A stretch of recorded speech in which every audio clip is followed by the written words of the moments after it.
Today I'll be reading edited excerpts from a newspaper article and just kind of, making comments as we go. We'll see what happens. From the article, quote, "A great portion of today's progressive politics suggests, consciously or otherwise, that the highest moral good seems to be the elimination of human pain and suffering." End quote. That's a big thing to say. It's saying that our goals are to eliminate pain and suffering, at least in progressive politics, sometimes generally speaking. And we see this played out in one social program after another as they attempt to lift up, and comfort everyone, even those who show no apparent interest in being lifted up. We seem to believe that people of all cultures, races, genders, gender identities, sexual orientations, levels of education, and other groups, everybody must have equal income, equal happiness, equal everything. Well, that sounds like a good thing. Let's talk about that. From the article, proponents of what is called the abolitionist project believe that both physical and mental suffering can be eliminated using drugs and genetic engineering, and one philosopher strongly states that the world's last unpleasant experience will be a precisely datable event. Let me translate. He's saying that the date is coming, that we can identify when the world's last unpleasant experience, that's the last one. There won't be another unpleasant experience. That seems to be the goal of many. Continuing to read from the article, some experts believe that as technology advances, specifically AI, the need for humans will shrink and we will experience a new massive class of useless people who will be kept happy with drugs and computer games. I'm not making this stuff up. This is a genuine social discussion. Now, we might laugh at the possibility of this notion or be horrified by it, but it's already happening. The elimination of pain and suffering on every level. Don't hurt anybody's feelings. Don't inconvenience anybody. Don't make them work. Don't make them anything. That seems to be our goal. Well, where? Where is this already happening? In our homes, all over the place.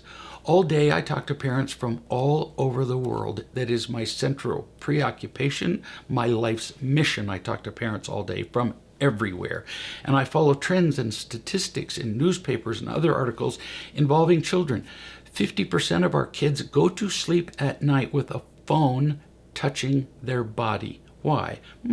Because the parents don't want to make them uncomfortable by removing a phone from them. What? There are actually organizations, there are newspaper articles and magazine articles that state that it is unkind, that it's a form of torture to remove from a child something they want. No, I'm not kidding. And many of you parents are going, well, yeah, that's my goal too. The average screen time for teens and younger is 8.5 hours per day. Screen time, which makes, we won't do the math here, adequate education and sleep impossible. Not, hard. No, impossible. Drug overdoses are exploding to levels we never dreamed of. We are already, in the words of that article, quote, kept happy with drugs and computer games. We've become the useless people that the article is talking about. More accurately, we are kept numb. Now, if you want to learn more about this and pretty much everything else about parenting and not want to fall into this trap, click the like, subscribe, and bell buttons, and I'll do everything I can to make sure you get an adequate education in parenting and that you can sleep easy knowing that you're an effective parent. Cool. My conversations with parents reveal that the primary goal of the great majority of parents, this isn't a little movement that's gaining speed, no, this is average now, is to protect their children from discomfort or pain. That's the goal of parents, and I've interviewed thousands. Eliminate childhood pain, not to teach them to feel loved or to be loving or to be responsible, which is what's required to be happy. No, just pain removal.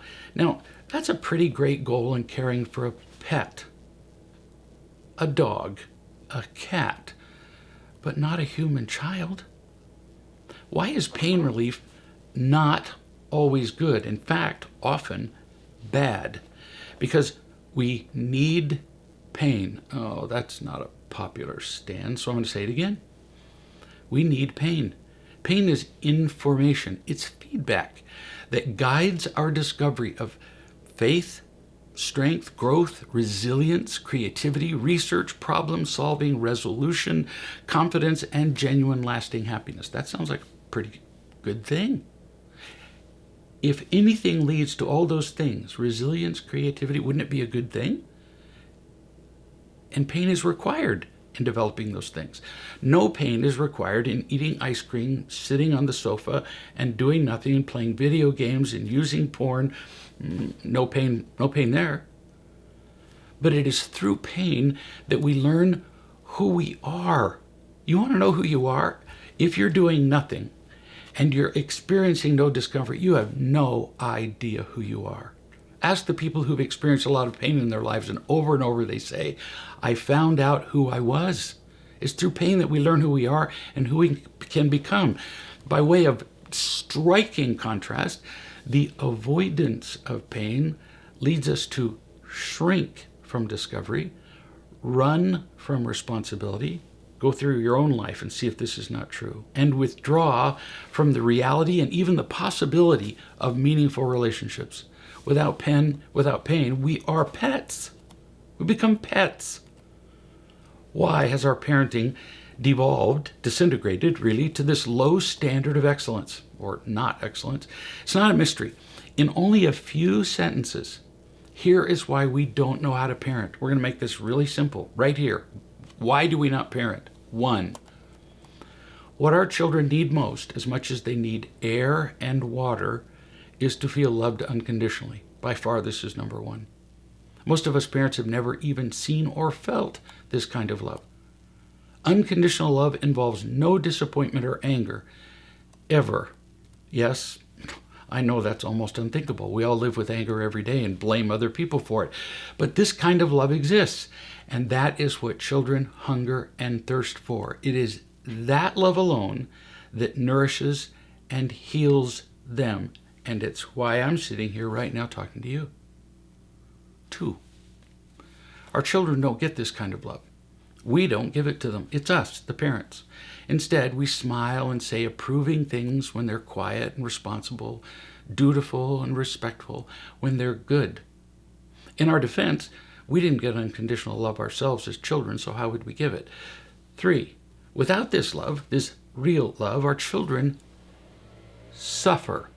We want to avoid their pain, and yet we're inflicting pain on them by not unconditionally loving them.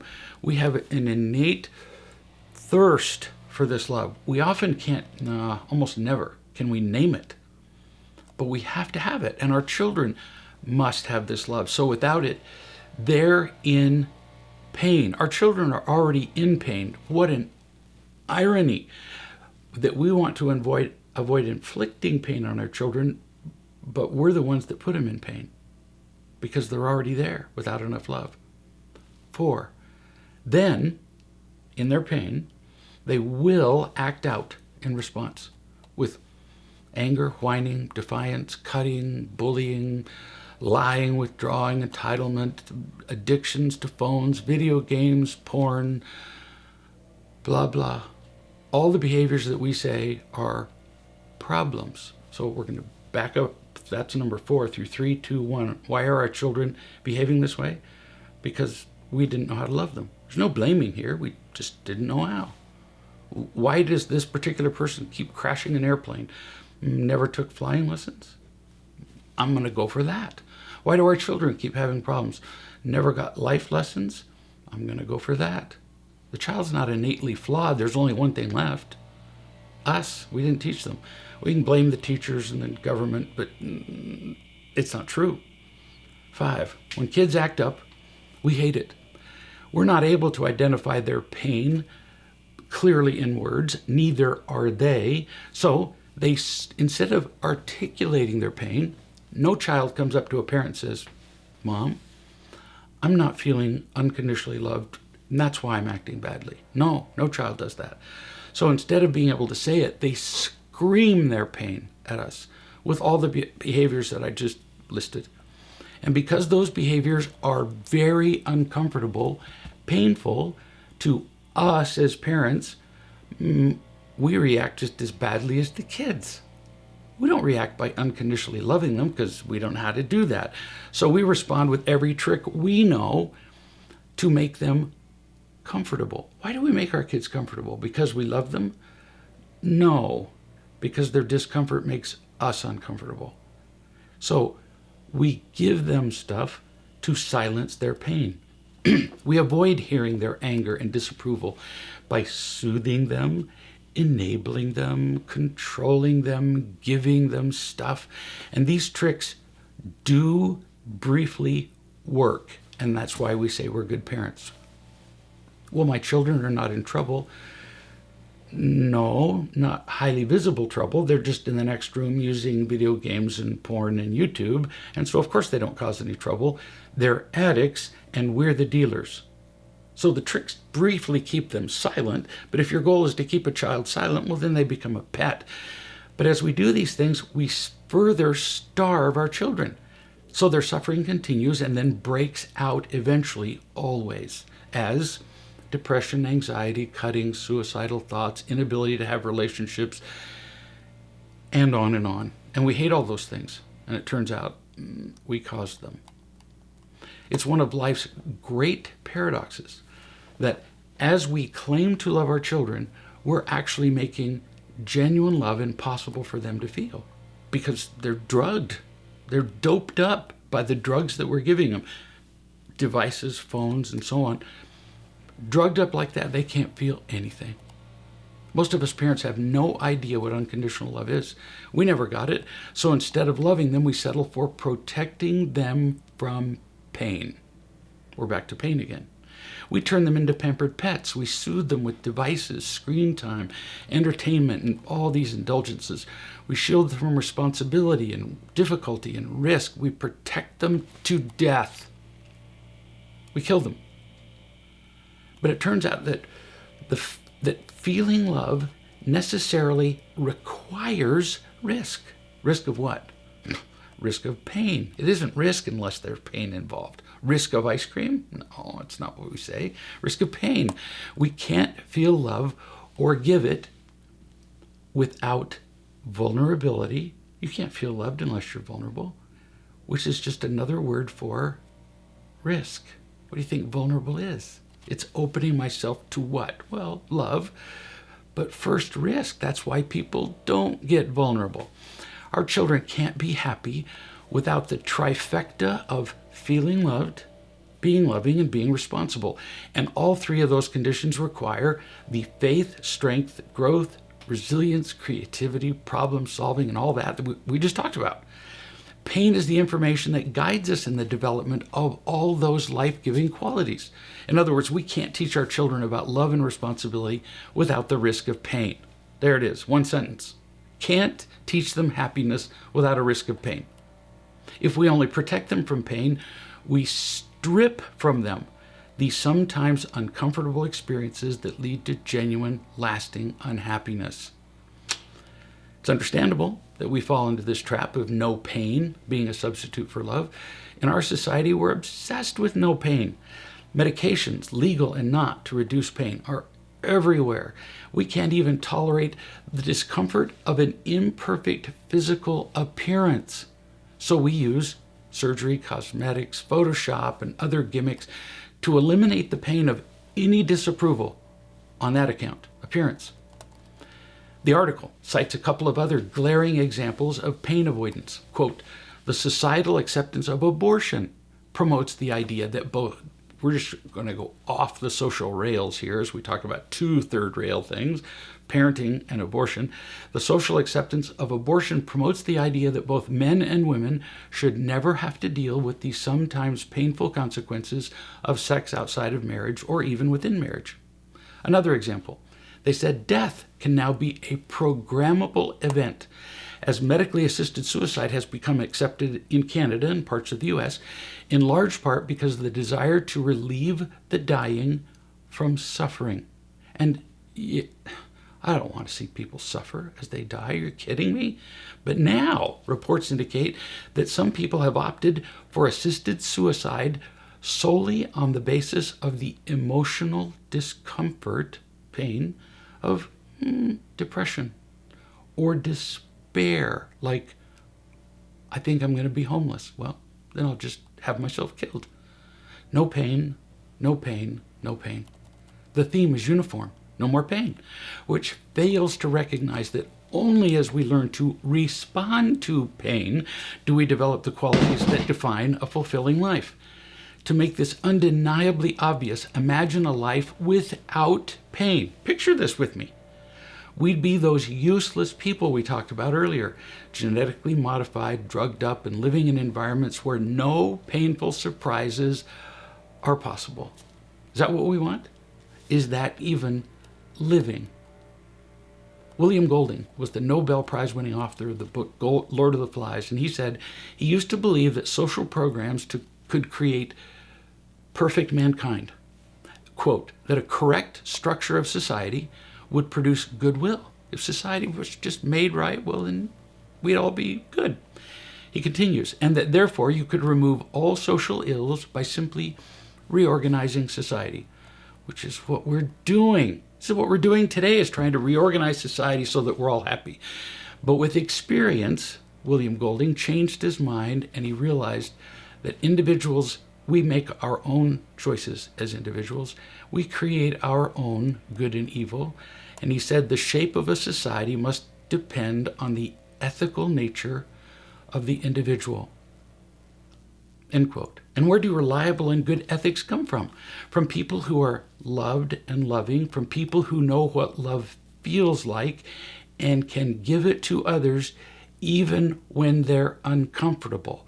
It comes from parents who are willing to deal with the discomfort of their children, and instead of just putting them to sleep with the drugs of screens, for example, they teach their children, often in discomfort, to learn to be loved, loving, and responsible. It's obvious that we do have a moral obligation to alleviate, where possible, using the words of the article, to prevent suffering.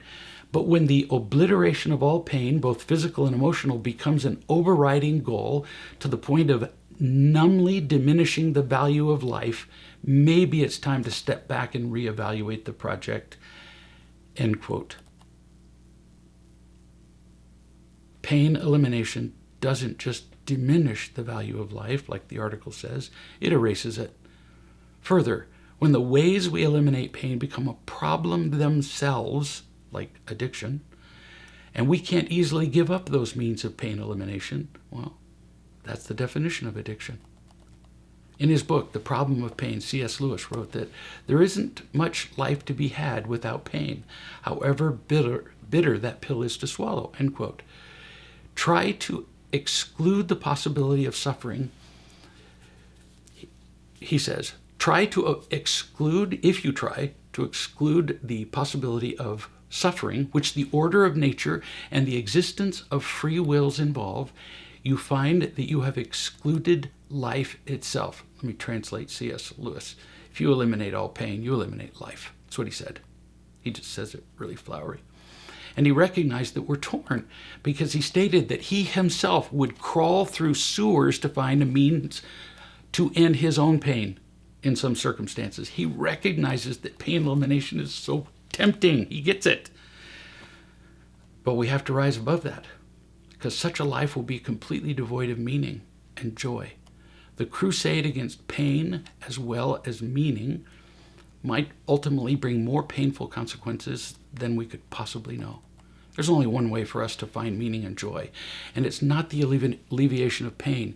Meaning and joy are found only in the presence of love, unconditional love. And that love, as we feel it and give it, ironically, if we immerse ourselves in love, it does eliminate the worst forms of pain. Fear, anger, resentment, victimhood, loneliness. It gives us all the things that we want in lasting ways. We're trying to eliminate pain when some pain in the presence of love is what gives us meaning to life.